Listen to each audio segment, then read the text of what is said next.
given that we're going to make it more difficult to access to the EU, that makes it even more important to think about liberalising access to other markets. And there are three aspects to this. First of all, we need to regularise our position in the WTO. This is often presented in the media, this is a fallback position. That's what we'll fall back to if we don't have a free trade agreement. That's kind of true, but it makes it seem like it's already in place and it's easy.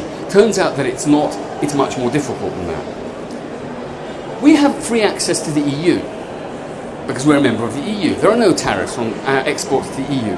Turns out that the EU has free trade agreements with over 50 other countries.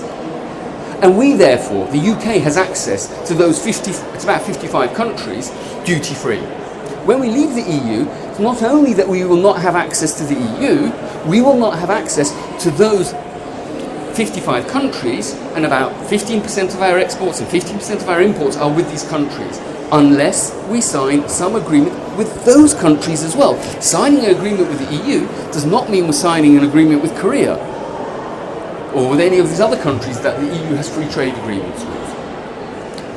The UK government has said what we're going to do is sign lots and lots of free trade agreements with new destinations, new markets, America, New Zealand, and so on. Okay? So I've got a list there: USA, China, Japan, India, Australia, New Zealand.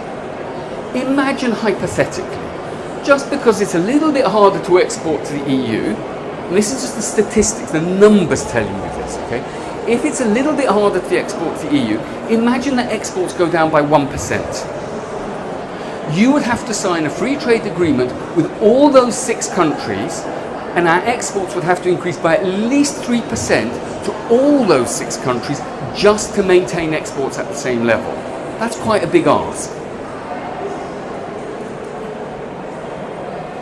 In terms of those new free trade agreements, it's important to go back to what I was saying before about the distinction between tariff and non-tariff barriers. Tariffs are not where all the action is. Average tariffs are 5%, 90% of what we export to the US is very, very low tariffs or duty-free. The big barriers are those non-tariff measures that I talked about earlier, and they're typically the areas that are the hardest to negotiate in an agreement. The EU-Canada agreement took 8 years to negotiate. There's a real danger of wanting to sign a quick deal which focuses on tariffs, but that won't be very significant in terms of improving market access.